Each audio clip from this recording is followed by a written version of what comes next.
Broadcast is now starting. All attendees are in listen-only mode. Hi, everybody. This is Sarah Butler at Faith Trust Institute. Thank you so much for joining us.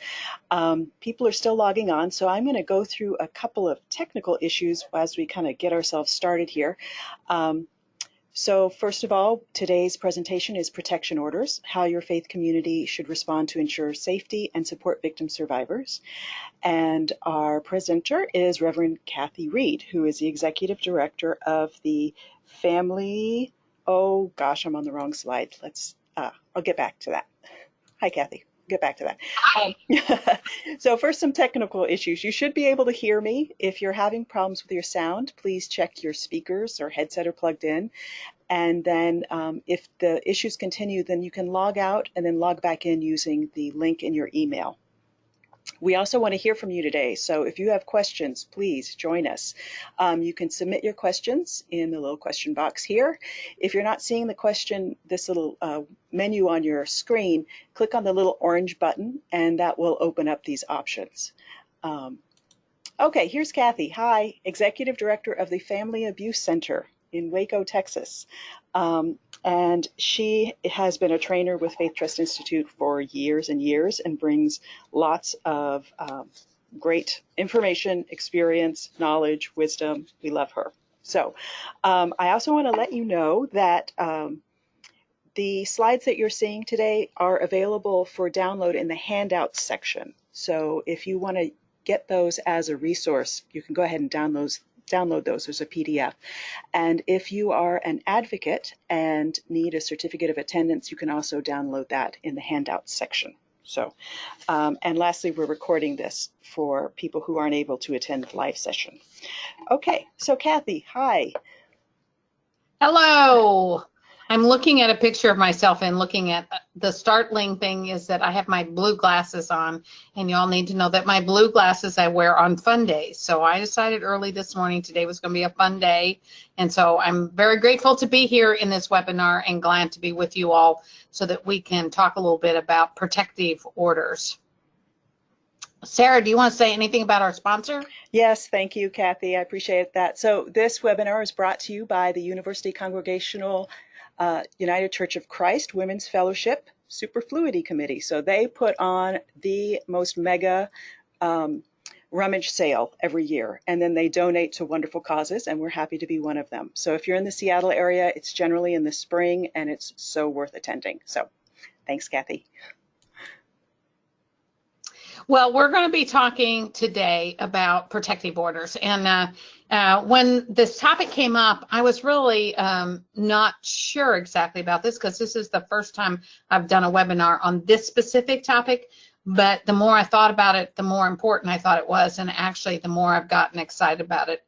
I want to preface before we go through the slides by saying just that my experience in the last 30 years in churches and working around issues of domestic violence is that so often we are in situations as pastors, as staff, as even just people who attend church and sit in the pew, we're often in spots where we hear things, where we know things, where we talk to people, where there's various versions of things.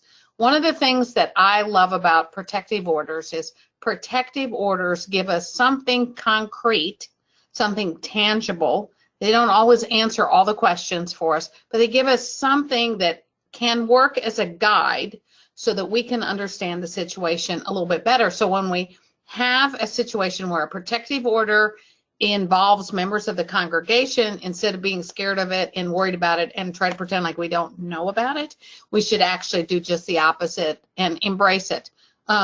Just yesterday, I talked to a victim who was going to trial, to court. Her offender was going to be charged. He's been charged with domestic violence. He has beaten repeatedly most of his partners all of his adult life, but most of his victims were too afraid to prosecute or press charges, or something happened in that process so that there is no paper trail for her of the other victims that he has hurt in the past, except for one time when one of his victims was able to get a protective order, and her attorney was able to follow through on that and find that protective order, because that protective order gave her and her attorney tangible evidence that the person who abused her not only abused her, but that has a history of abuse in the past. So protective orders can be really powerful things beyond what we just usually think of them. So I want you to be thinking about how they can be a positive thing.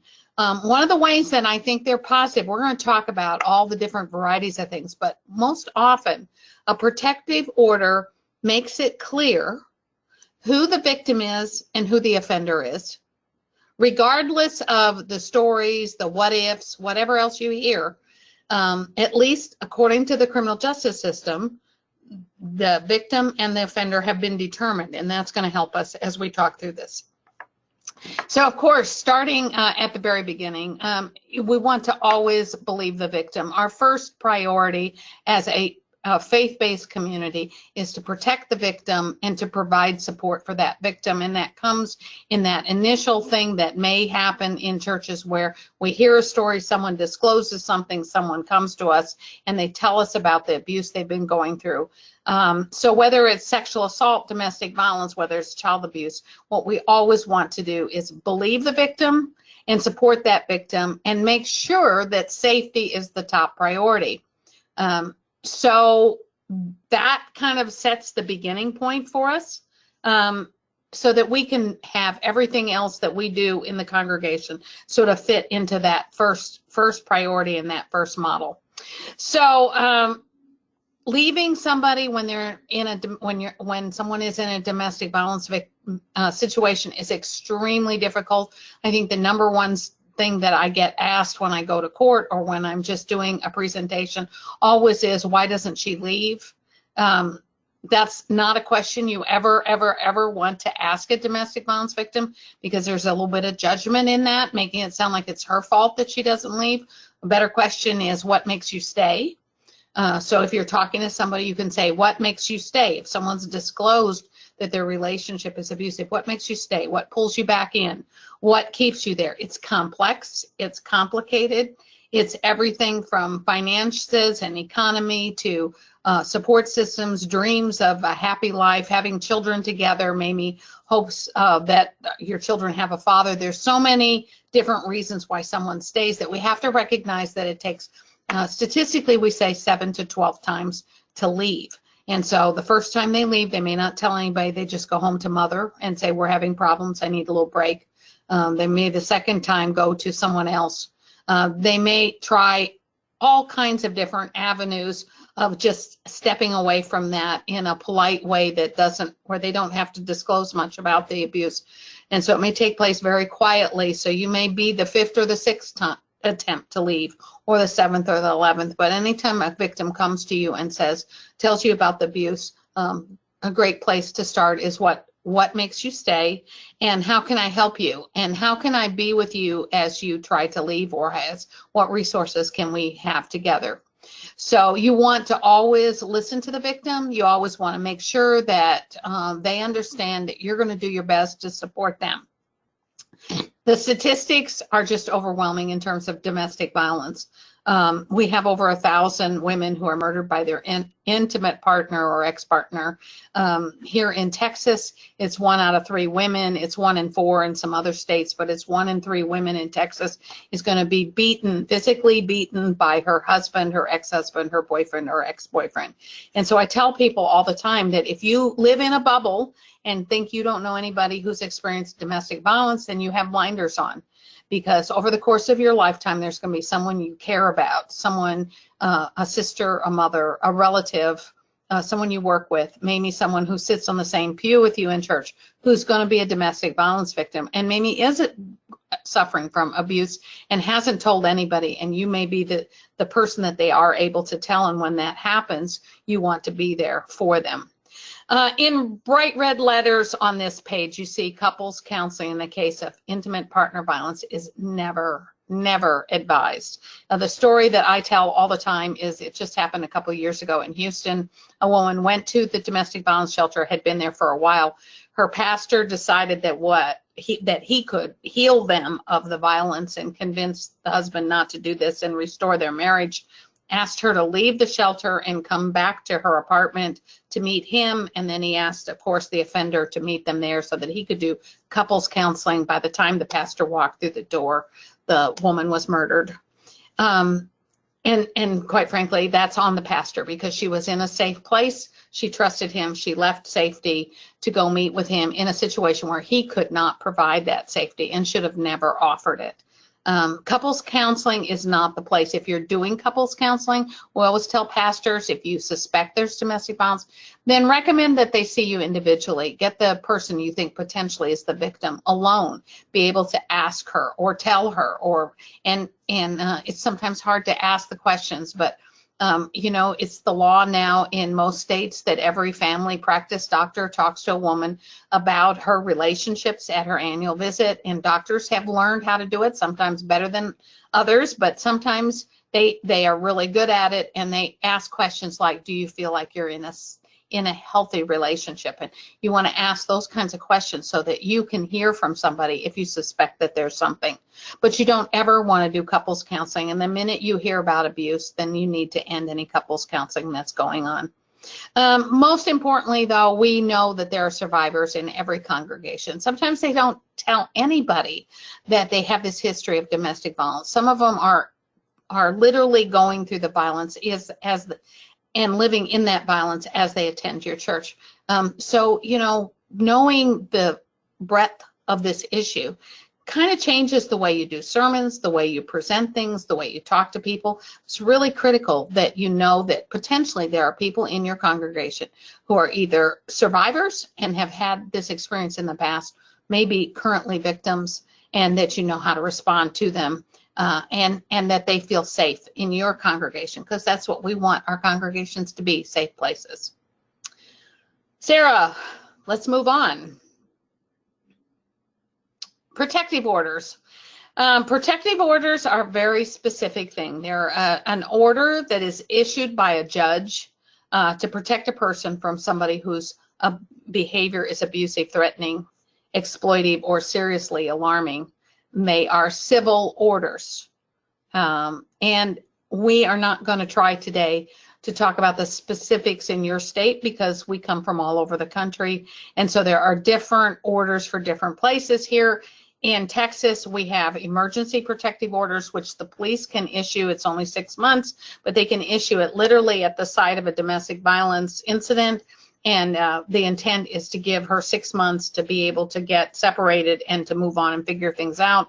And then you have to go to court in Texas for a longer protective order that goes for 2 years that has a greater impact. So you have to research what the particulars are of your state. Also, what you'll find is that every jurisdiction is different. The way the district attorney does it in your county may be completely different than the district attorney in the neighboring county. And if you are in one of those situations where you have people from multiple counties in your congregation, it may be different.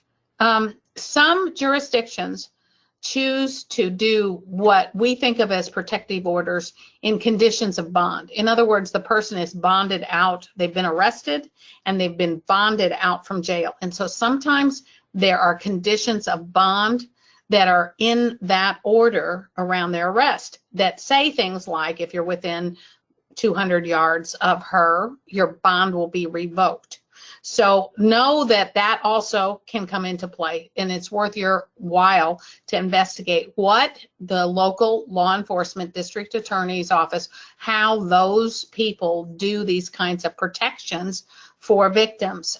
But conditions of bond can work very similarly to protective orders. So there are different types of protective orders: domestic violence, stalking, anti-harassment, sexual assault, obviously, vulnerable adult, extreme risk, restraining orders. There's a variety of different things that can impact what kind of protective order it is. And they can be temporary, they can be an emergency, it can be a limited amount of time. 1 year here in Texas, there's 2 years. There are sometimes permanent, although that's a little harder to find. And they usually make some kind of restriction on the contact between the two parties. Sarah, let's move on to the next slide. So what do protective orders do? Well, A lot of times you'll hear people say, well, protective order is worthless because it's just as good as the paper it's written on. And that can be true, because there are places where even if you have a protective order, and even if the person violates it, and even if you call the police, they don't wind up doing much. But our hope is always that protective orders do work, and they certainly provide that paper trail that we need as a congregation often in terms of setting up kinds of things. So what do they really look like? Well, in an ideal world, they set specific places where there cannot be contact: work, home, school, daycare. I will tell you that you seldom see a protective order that mentions church. Sometimes they will say church. I think it depends a lot on the attorneys and how these protective orders are drafted. But oftentimes it won't specifically say church. But I think the wise thing for any congregation is to understand that we are no different than homeschool, work, whatever is on that protective order. We're one of those public places where we need to enforce that, or help that protective order be enforced, even if we're not specifically listed. They often give a specific distance: 500 feet, 200 yards. If you have a protective order, you may have to get the ruler out there and measure how far that is and where that is, because once in a while you'll find an offender who really pushes the envelope and wants to stand exactly 1 yard further or 2 yards further, and they're going to kind of taunt you or make sure that they're kind of out of the area where they can't get picked up for doing it. But you need to know where those boundaries are. Sometimes protective orders will not even list a place. They'll just say you can't be together, or they have to be 200 yards from each other. Sometimes they're just so vague that you're trying to figure out what it says. Here in Texas, we have a huge issue, and that is that our protective orders here in Texas require that the perpetrator surrender their guns.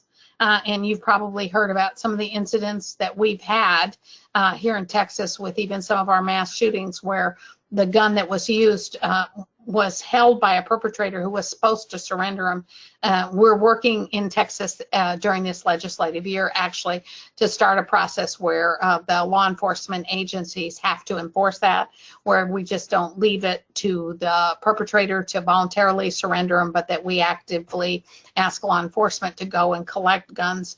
But that is one of the reasons why in Texas, judges are often reluctant to issue protective orders. They don't mind separating people. That sounds like a good idea to them, but they don't want to take guns away from anybody. And so here in Texas, doing a protective order means somebody is supposed to surrender their guns, so they don't like doing it. Protective orders are valid in every state, District of Columbia, tribal lands, everyone. What we tell clients to do is to make sure they make a certified copy, that they make sure that they have a copy that they put in their car, in their glove compartment. Most of them carry it in their glove compartment. They'll carry a copy in their purse. If you're traveling out of state, you want to make sure that you really have the certified version, so that if something happens, you can show law enforcement that you have it, because protective orders should go from state to state. So that if you have one here in Texas, but you're traveling in Oklahoma, that protective order should still protect you. Number one, you need to know this if you do any domestic violence work, and that is the most dangerous time for the victim survivor is when they're leaving that relationship. So that how they exit and when they leave, whether they go to a shelter or whether they go to a friend's house or however they do it, that is the time that statistically they are the most vulnerable to the most lethal threats. And so that's when we have to really pay attention. And what we see quite often is anytime there is tangible kind of concrete evidence or information about the abusive situation, it often inflames the perpetrator, and protective orders can be part of that. It's a dangerous time when he gets served divorce papers, if there are divorce papers being processed and going through. Those are critical times, because it kind of enrages and inflames often the perpetrator, and protective orders are one of those kind of tangible signs that he is losing control. Throughout this webinar, you will know that I'm going to use he as the perpetrator, she as the victim.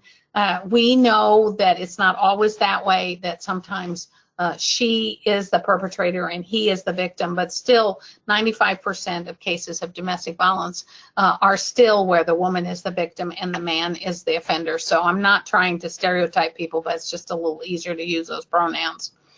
So it's really important if you're working with somebody, you know somebody, and you know that they're going to get a protective order, they're going to court to get a protective order. When that happens, that could be a very important time to be especially careful about safety, and a really good time for everyone to sort of be more extra vigilant and be willing to look for signs of escalating violence. And I would say that someone who feels like maybe they're safe enough in their apartment because they changed their locks, or maybe they moved in with a family member, that might be a time when you want to raise the concern about whether maybe they need to be in a shelter for a while, just till things settle down, because it's such a volatile time that that's not a bad thing to do. We often have clients in our shelter who have places to go, but they have critical moments when they need to be someplace else for a week or more until they sort of see how things settle down before they go back out. Of course, risk assessment is something that we do all the time, and it's a good thing for churches to do. If you have a person in your congregation who is actively experiencing domestic violences, you need to know how high their risk is. And that's what a risk assessment really is. It can be very informal, but how likely is it that the perpetrator is going to come to church? How likely is it that he's angry enough he's going to bring a machine gun on Sunday morning and just shoot people? How volatile is he? Is he going to threaten or push staff who then he all of a sudden sees as support for her? Those are the kinds of questions. You can't be too naive. You need to ask the difficult questions and find out kind of how that is working, because you don't want to put others in danger. And, you know, there are lots of people who have wanted to help that have put themselves at danger or others at danger. And that's why there are domestic violence shelters. And, you know, if you don't already know where your local domestic violence shelter is, you need to know that. You need to know how to get people in, what's the screening process they go through, how quickly are they responsive, because you want to be able to get in there. So what we really recommend is having a community plan, a community safety plan. And you never, ever, ever want to get caught off guard. Now, we all talk about how, you know, I come to work every day and go home and say, I thought I saw everything, and here's something new. So things always surprise you, but the more prepared you can be. And making a community safety plan is just one of the most important things that you can do, because really what you're doing is you're pre-thinking how you're going to respond in a certain circumstance. Today we're talking about protective orders. So it would be a great idea to have leadership of the church sit down and say, okay, what are we going to do when this happens? When someone is here and has a protective order, what are we going to do? How are we going to deal with it? And what sorts of support systems are we going to have? Also, and a critical part of a community safety plan is knowing who else in the community can help you. Does your police department have a family violence unit, someone who you can talk to about the issues? Is there a particular a number that you need to call to get in touch with those people? Obviously, in an emergency, you would call 911. But are there other victim services in the community that can help you understand and work on this protective order or on this particular situation? You need to know what to do, and the people on your staff need to know what to do. And it needs to be pretty comprehensive so that there are people around who have an idea about what to do, because if and when something happens or you hear about something, it's going to be kind of an emergency situation, and you're going to need to move quickly to provide that safety for the victim. Confidentiality, I cannot be stressed enough. I always, when I'm working with faith groups, remind everybody that you need to be careful. Some of the best gossip lines are called prayer chains. Be very careful about naming people in public and making others aware of the situation, because you never know how that's going to happen. I will tell you that most of the time when we have a victim in our shelter, and her abuser finds out where she is, it's almost always because someone she trusted and loved spilled the beans. meaning that she told her mother, I'm at the shelter in Waco. Well, she told him, and then sometimes they don't intend to spill the beans. Sometimes they're pressured. Sometimes they're even forced. We had a whole family that was killed in Houston about 4 or 5 years ago. She was the sister of a victim, and he killed and tortured that entire family because he wanted someone to tell which shelter and where she was, because he was unsuccessful at finding her. So confidentiality, when you talk about domestic violence, is a critical issue, and people have to be willing to kind of let go of knowing all the details or hearing the whole story. You certainly don't want to be gossipy about it. If you know, if someone on your staff, someone you work with, says we have a victim and here's what we need to be doing, that should be good enough. That should be give people enough information so they can do the right thing. But you don't have to blow by blow describe everything and violate somebody's confidentiality. So what do you do? If someone walks through the door or you hear that someone has a protective order, you can ask to see it, and they should be more than happy to give it to you. You can look at the language on it. If you don't understand something about it, then it might be helpful to be able to talk to a police officer, to a social worker, to call your local shelter and say, do you have a legal advocacy department? Is there somebody who can help me understand what this protective order means and what we need to be doing? If the victim is willing, you can even make a copy so that you have it at the church, so you put it in a file and you know that protective is there. You also need to know how to report any violations of that protective order, so that if you see anything, if you hear anything, if you are suspect that that protective order is being violated, who do you report it to? Who do you call? Do you just call 911? Do you call the non-emergency number? Do you call the family violence unit? Do you call maybe a legal advocate who's been assigned to that that victim, and maybe that information needs to go to them? With the victim, you always want to have a safety plan in case the perpetrator shows up. So this can be as simple as, and maybe it's easier said than done, but as simple as having ushers, maybe special ushers, who know to look for a particular person, and if they see him entering the front of the church on Sunday morning, they step in to remind him he can't be there, and have other people who are assigned then the job of letting her know that he's at the front door and helping her exit out the back if it's the kind of situation where it's that dangerous. So coming up with some kind of system that says this is what we're going to do.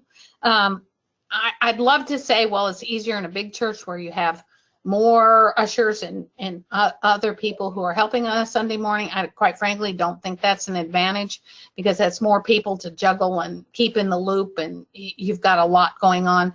But when you have a protective order, it's important that there are people who are right there on Sunday mornings, as well as then Wednesday evening services, Sunday school, church socials and potlucks. You're going to have to think through all the social events that you have at a church. I think that, I started this out by saying our job is safety. The last thing we want a victim to feel is that they've lost their church and that they can't go to events at church because of their safety. We want to provide safety so that they can get the support and care that they deserve and they need from the congregation. So you have to really think through, what are we going to do if and when this person shows up, and we want to make sure that we know how to respond. If the person isn't known to you, it's very appropriate to ask for a picture. I have heard of churches even that have looked on Facebook to find a picture of someone, downloaded that picture, printed copies off of it, descriptions, what kind of car the person drives, all that kind of information can only help the people who are basically going to be a little more aware than they probably usually are in their role as ushers or whatever, looking for a person who might be violating a protective order that's in place. it's really important for churches to be clear that this is not about, when there's a protective order in place, this is not about, well, she's not here, he can come in. No, if she needs to be, the victim needs to feel safe enough that they don't have to call ahead and say, by the way, I'm coming to some kind of event, just so the church is then on guard. She needs to feel like it's her church. She can come, she can attend, she can be there. And so the perpetrator needs to understand that he has no place there and that he has no legitimate business. Now, this is hard for us because almost all congregations, we're sometimes almost dragging people in from the streets because we want to grow and we want to have more people there, and we never want to exclude anybody. But it is impossible to have both the victim survivor and the perpetrator in the same worshiping body. They can't be part of the same church. So as idealistic as we are, and I'm a Mennonite pastor, so I can tell you that we believe in reconciliation. We certainly believe that all things are possible through God. We're very idealistic about the world. Even in our world, we have to come to understand that our job as a community of faith, the best thing we may be able to do for a perpetrator is help them find another church so that they understand that the victim survivor is going to continue in this place of worship, and they need to find someplace else so that the excuses are gone. Now, I'm making this sound like it's easy, and I know that many of you have been in these situations in congregations, and you know it's not easy because maybe it's not just the perpetrator, maybe his mother and his sister, maybe his children, maybe a whole host of people who, sure, he's such a nice guy, he wouldn't ever do anything like this, he's unjustly accused. Maybe you have a host of those people in your congregation, and that's where, when I said a protective order can be a gift, it's not that you just know because you've been told that she is a victim. You actually have a piece of paper that says no judge is going to issue a protective order if that judge does not believe that there's a victim and a perpetrator, and those two parties have been designated by that protective order, kind of regardless of the vague language that you might find in it, which kind of helps you say to mom and dad and sister and all these other people who are sure the perpetrator's been unjustly accused, is you can say, I'm really sorry, but I've seen the protective order. They're not allowed to be together, and that therefore he is not allowed. He is not welcome in our congregation. He's not welcome at events, and he needs to stay away. Safety planning with the victim. It's so important to do safety planning with the victim, whether you have a protective order or not, but especially if you have one. And this domestic violence is a tough and complicated situation, and it often is very difficult to sort out. So don't ever think that you can do it on your own. You need community support. So I always tell people, if you're on the church side, go find the local DV shelter. There is not one of us sitting in my chair who wouldn't love to have some pastor or some congregation call me and say, can you come over so we can talk about how we can support victim survivors in our congregation? Can we get together to figure this out? Can we take you out to lunch so we can learn more about how to gain access to the shelter?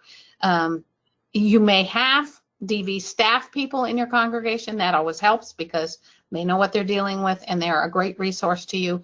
But any way you can make that connection to the domestic violence shelter is really important, because our job as a shelter is to provide safety for that client. And sometimes that safety that we're creating is misperceived by congregations.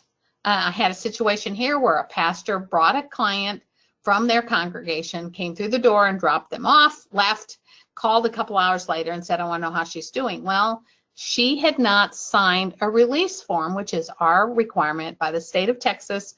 I am required by law that I cannot disclose to any other person that that person is in my shelter or is safe in my shelter. That includes law enforcement and even the DA and lots of other folks who don't like that law, but I cannot disclose that that person's in my shelter. And of course, the pastor said to me, but I just dropped her off at your shelter 2 hours ago. I know she's there. Well, it helps if you know that ahead of time. If you know that unless she signs a release, I can't tell you anything about her. Am I going to try to get a release? Absolutely, because I believe, like every other person I know who works in shelters, that the more support a victim can get, the better off they're going to be over the long run. But that victim may or may not trust you, and that may hurt your feelings. But you need to recognize that it's a decision she has to make about who she has contact with and who she's willing to share information with. It's a good idea for survivors to give that protective order to everybody who might need to have it, so that people can respond appropriately. So that means making a lot of copies, but giving them to the appropriate folks who have them. Children are another issue around protective orders. In Texas, here, most of the time, our judges include children on the protective order, but they don't always. And in some states, they don't do that. 30 years ago, when I started working in domestic violence issues, I started out working in child abuse, and we used to think, oh, he abuses his children, but he doesn't beat his wife. We have learned so much in the last 30 years. And one of the things we've learned is that all of this, whether it's domestic violence, sexual assault, or child abuse, it's all about power and control. And somebody who has that need to control others picks on people who are vulnerable. So it may be domestic violence in the home, the wife, or it may be his children. And we know it bleeds over into all of the people in this sort of orbit. So therefore, even if children aren't listed on the protective order, it's really important to understand that they can be in danger. Obviously, a protective order is going to have to be explicit about the kids when you have joint custody, and it may mean that the children are going to need a safe, neutral place to go from mom to dad if that's what the court has ordered, and so it can get extremely complicated.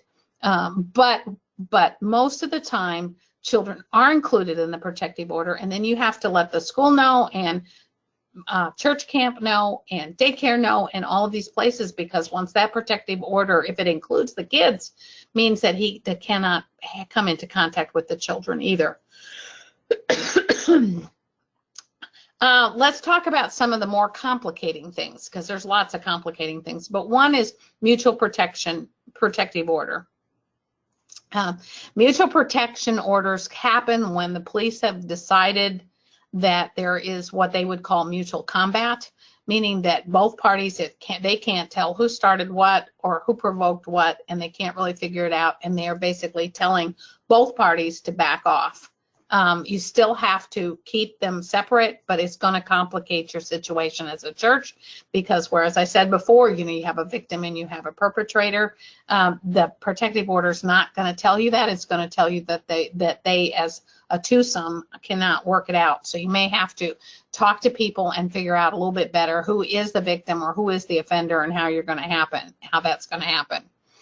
Shared custody of children always complicates everything, because the easy to help clients who come to my shelter are the ones who are single, not married. They don't have to get a divorce. They don't have children together. They can just leave. They can leave the state. They can go away. They can never see him again. They can end that relationship. But if you have children together, then you're going to wind up being in each other's life over the long run.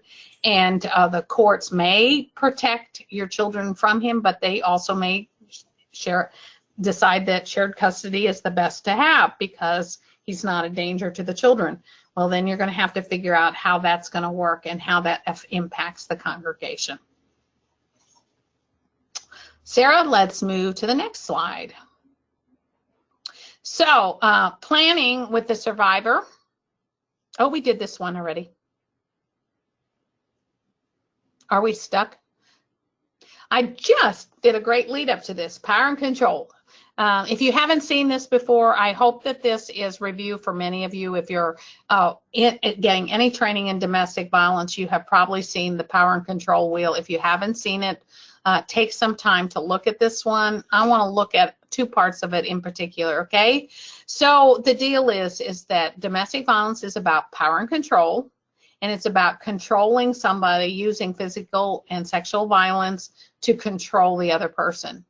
So there are a couple of places in here that are particular important for congregations to understand. So you can look at the little blue arrows there to see that they're pointing at. Using emotional abuse. One of the aspects of that you don't see on this particular wheel is sometimes our spirituality and our religion is used in emotional abuse. This happens when a perpetrator will tell a woman that she is going to hell, or her religion doesn't matter, or God doesn't love her, or does what we would call that broad general emotional abuse. There can be spiritual aspects in that, and that is one of the ways that perpetrators have control over an abuser. Minimizing, denying, and blaming. Boy, that's an important one, particularly for congregations, because that's exactly what's going to happen. The perpetrator is going to do to the congregation.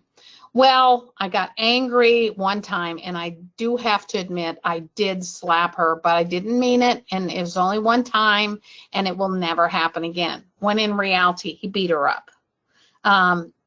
Saying that maybe it never happened. I had a victim in my office this morning who told me, she said, when I met my husband, he told me that his ex-wife was just a crazy woman. After I had lived with him for a year, he was telling everybody I was a crazy woman, and he was blaming them for the abuse. And she said, I just got sucked into it when I started dating him and believed that his ex-wife was crazy. And then I discovered she wasn't crazy at all. He is an abuser, and he uses a lot of emotional abuse and a lot of physical abuse to control people around him. And but he makes the outward community think she's just a lunatic. She's just crazy. She's just hysterical. We see a lot of that in the church, and that's the kinds of strategies that the perpetrator uses on the victim, but they'll also use those tactics within the congregation. So they will minimize, deny, and blame her for everything that's happened. They will even sometimes use emotional abuse on the congregation. Sometimes they'll use intimidation. If you're on her side, this is what I'm going to do. So I think you can see this wheel a couple of different ways. And one is to help you understand what domestic violence is when you're meeting with somebody and you want to understand better what was happening in that relationship. And you can see the various different kinds of abuse that can take place in a relationship. But I think it can also help you understand some of the behavior that you may actually see once you have identified or named somebody as a perpetrator, because these same tactics that they've used on the victim are also some things that they may use on you as a congregation or a community of faith.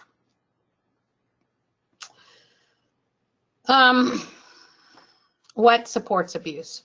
Sadly, congregations all too often just kind of naturally wind up supporting the abuser. I'm not convinced that they do it intentionally, but it's really easy to slide into. First and foremost, it's a family matter. We think that it's something that happens between husbands and wives or behind closed doors. It's something that couples need to work out, and so we don't take sides, and we think it's just going to happen. I think congregations also often live in a world where they think people kind of get what they deserve, so that maybe she's not really, she shouldn't be beaten that badly, but what has she done to cause it to happen? So we start to think that she's somehow to blame, and we think that somehow we can't really get into it because there's two sides to every story. Benefit of the doubt. When I said that a protective order can be a gift because it defines better who the victim is, who the perpetrator, oftentimes we don't have a piece of paper or anything that tells us that. No one's been arrested. There's nothing in the public record that tells us who is really guilty of what. We just hear stories, and you know, we want to believe everybody, and we want, who do we trust? She's telling us she's been beaten. He's saying it never happened. We like him. He's fun to be with. He's the life of the party. We can't believe that somebody like that would do something horrible like this. He's a person of responsibility. He's the treasurer of the church. He may even be the associate pastor. He may be the pastor. He's got this status, and so we can't believe that that would ever happen. And we certainly think we never, ever, ever want to falsely accuse somebody. Why, if we were to make this accusation public, we would ruin his career and his life forever. Perpetrators count on those strategies to work in their behalf. And those are all things that help them continue the abuse and to be confident and secure that they're not going to be caught and that there'll be no consequence for what they're doing.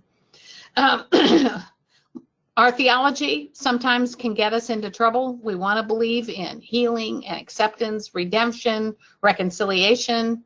All of that can make us more susceptible to supporting the perpetrator. I heard this morning someone tell me that congregations, Christians in particular, are really concerned about the status of a sinner, and we want to convert sinners and we want to heal them, and we are sometimes so focused on the sinner, which could be the perpetrator, that we don't provide support to the victim and the survivor, and that means we're getting things backwards. So I would encourage you on all of these things that talk about different aspects of our theology, for you to spend some time thinking about it. Faith Trust has wonderful series of webinars, and so they have some webinars actually that delve much more deeply into these particular theological concepts that it's important for all of us to know and to remember. So forgiveness, what does forgiveness look like? A lot of Christians in particular want to forgive right away. Well, forgive him. Well, he just did this last week. Forgiveness is a long-term process that can sometimes take years. I come from a denomination that talks about turn the other cheek all the time. Well, what does that mean? And does that mean losing your safety? Does it mean allowing yourself to be abused again? Of course not. So what does that mean? Submission. We have examples every year here in the shelter of pastors have told women, yes, they were beaten, but it was because they were not a good wife. And if they would just submit to their husband, if they would pray for him and be a better wife, then he wouldn't have to beat him. I saw an article recently that talked about how sometimes that's the only way you can put a woman in her place is by physical violence. And so it was justifying physical violence. We believe in peace in the home. As a Mennonite, I often think we're really good at world peace and not always as good at peace in the home. But how do we talk about peace in the home? And is peace at the home something that we are talking about mutuality in our relationships, or are we talking about dominance and control? Reconciliation of the relationship is very important to us in theology. And sometimes we put it ahead of safety, and that's why the number one priority has to first and foremost be safety. Safety for that victim and support for that victim. That has to happen long before we start talking about reconciliation. And priority of the minister to the sinner. When you are responding to a victim, make sure you think about protecting the vulnerable. Think about how violence works in families. The need to hold abusers accountable. Far too often we let them off easy, and by that I mean we just say, well, they've repented or they've asked for forgiveness and now they can go on. And we know that domestic violence, someone who has an issue with power and control, is going to need a lot of therapy to really overcome that issue. And in the meantime, we have to be concerned about the people around them who need safety. We also need to hold in our hearts a sense of justice for those who are harmed. I think I would say from my faith tradition, there's no question but that we believe that God wants us to protect the people who are vulnerable and the people who are innocent first and foremost. And so how do we get justice for them? And how do we make that the priority before we have reconciliation or before we think about submission and some of the other forgiveness, some of the other concepts that we often talk about? We have to get things in the right order. We don't have an awful lot of time for questions. Here are some more resources. I would really encourage you to look at these and see what you can find. And I would love to have a few questions in the remaining 10 minutes that we have, if there are any questions. Sarah, got any questions for me? Yeah, I do. I just want to make a couple of comments. One, we've included a link to an article called Forgiveness, the Last Step, which is by Reverend Fortune, and it's free on our website. It's a really great resource that talks about the theological issues around the concept of forgiveness from a victim-centered focus. So it's really great. The other thing I'd like to say is if you ever get a chance to look at the Pastoral Care for Domestic Violence, which is a DVD case study for training clergy to address these issues.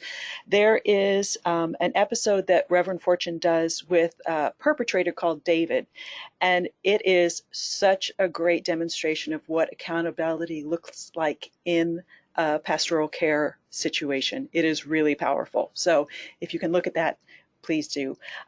So a couple of questions. One person said, Reverend Kathy Reid said, it's okay to ask, why does she stay?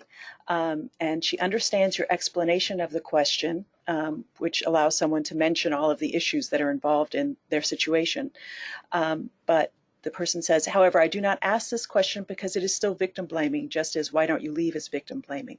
If we ask why a person stays, then we are not in a good place to examine intervention. Instead, we must ask why he beats her and why he rapes her. Response is appreciated. Yeah, I don't disagree with you. I think you're right, and I think we have to be careful, very careful about victim blaming. But I think that sometimes we have to ask questions about tangible resources, so that when I say to somebody, what draws you back in? Why do you stay? It may be something as simple as, I don't have health insurance. I've had women in my shelter who sadly go back, and I had a woman recently tell me, I'm going back because my child has to have inhalers because of his asthma. I don't have money and I don't have resources for his health insurance. He's going to beat me on Friday night again, but at least my child will have the health care he needs. That's heartbreaking for me, but it's a clue on something tangible that I could work on to help her maybe have a resource where she wouldn't be dependent on him for that particular thing. And so I guess I would say that you don't want to blame the victim. On the other hand, sometimes what makes her stay or what keeps her there are very tangible things that actually churches can really provide some resources on. I mean, if she says, I'd love to leave, but I can't leave because I don't have a car, or I don't have transportation, or I don't know how I would support myself. Those are clues for us on ways that we can help to help her have the resources so she can make the decision. So I think, yeah, I totally agree. Don't be judgmental about it. Don't victim blame. But on the other hand, sometimes you have to ask some questions so that you can find out how you can assist so that they can really leave, if they want to leave. I mean, we're at my shelter, we're totally client focused. So our clients in the end have to make the decisions about whether they stay, whether they go, whether they return, how they escape the situation. But we want to provide everything we can so that the obvious things that might push them back into the relationship are things that they have options about so they can make informed decisions. I hope that helps. Yeah, that's great. So someone else asks, I've known of churches that allow both parties to attend church, but they have an elder sit with the perpetrator and escort him at all times when in the property. What do you think about that? I think it's fine if the victim likes that. And I would check with the victim before I would offer that. And you may have situations where the victim's fine with that. And the situation may change over a period of time too. So that maybe initially they aren't comfortable with it. I've had victims tell me they don't want to be anywhere near him, meaning not in the same building. Obviously, if you were a small church, that probably wouldn't work because she probably doesn't want to see him 2 rows ahead or 2 rows behind her. But if it was a large congregation, if maybe you had multiple services and he came to a certain service and she knew, but you start with the victim and you ask the victim, are they comfortable with it? And you don't put them in a spot where they feel pressured to say yes or no. But if they are okay with that, then maybe that would work for your congregation. Great. So another question, how would you suggest handling situations when there's not a protective order in place in regards to offering a safe place for the victim? Well, I mean, I think you do, personally, I think you do what we've talked about, even if you don't have a protective order. If you know that someone, if you've been told and you know that someone is being abused by someone else in your congregation, we are mandated by our faith as a faith community to protect that victim. I do think that it's harder because that's when they think this, somebody else says that, comes into play, and you wind up getting caught in between perhaps sometimes different factions within your faith community, even those that support the perpetrator, those that support the victim. But I think it's really clear to us that as a faith community, we stand first and foremost with the victim. We believe the victim and we provide safety for the victim. And that's where we start, even if it means that we have to tell a perpetrator who, in the case of not having a protective order, or if he hasn't been arrested, and she may choose not to use law enforcement. I mean, that is her choice. She is going to make the best decision she can for herself. She may know that if she calls the police, it's only going to get worse. She may feel like that's not an option for her. I've had women who live in places where their brother-in-law is the police chief, and so they know that calling the police is not going to be productive for them. So getting law enforcement involved, getting protective orders, going to court is not always the answer. But whether they do that or not, they are still victims of domestic violence, and it's our job to provide safety and do exactly the kinds of things we've talked about, even if there isn't a protective order in place. Yeah, I think that issue of being victim focused is really important. Because so what about how do you address the issue when there are people taking sides in the congregation? I mean, we know that there are congregations that have been really split apart because people took sides, and It's really, I mean, I think congregations routinely experience that around divorce in general. If you've ever had any divorce, and in this day and age, who hasn't had a divorce of a couple who is active in your church and you care about both parties, but some people are sure he's to blame and some people are sure she's to blame. And in a divorce, sometimes they're both to blame or both are blameless. I mean, there's so many different sides to it, but it's not unlike that.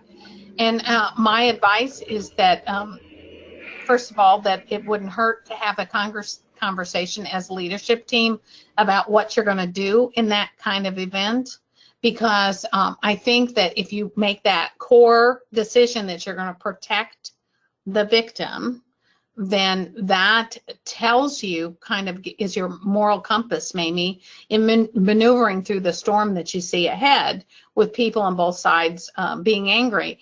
And it's not going to help in the long run to placate both sides. You're going to wind up not providing the safety for the victim. I'll tell you what I see quite often with congregations that I work with is that because they haven't thought about it ahead of time, they find out about a situation and then they deliberate for weeks. And by the time they deliberate for weeks about what they're going to do, the therapist, the shelter, everybody who's surrounding the victim is waiting for what's the congregation going to do. And in the meantime, they've decided that the congregation is toxic, and they advise her, or she comes to her own decision that she's not going to be part of the congregation, and she leaves before they've done anything. And it's not so much that they intend to stand by the perpetrator, but their indecision and their lack of action inadvertently means they've supported the perpetrator. And once she's decided that she's going someplace else because of their inaction or their lack of concern or their lack of compassion, then they say, well, why would we ask him to leave? Because she's gone.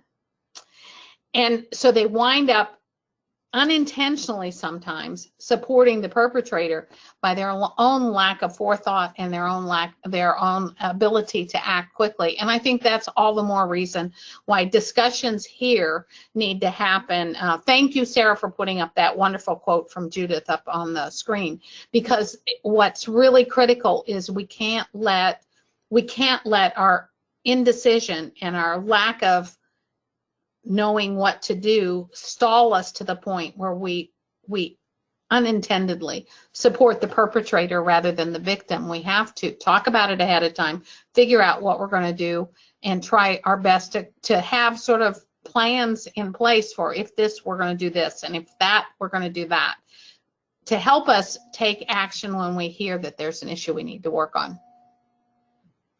Absolutely. Thank you. So we're going to start wrapping up here. I want to invite everyone to join us for a webinar tomorrow that we're having with Mary Dispenza and Jim Evinger, talking about clergy sexual abuse and what's happening in the various denominations.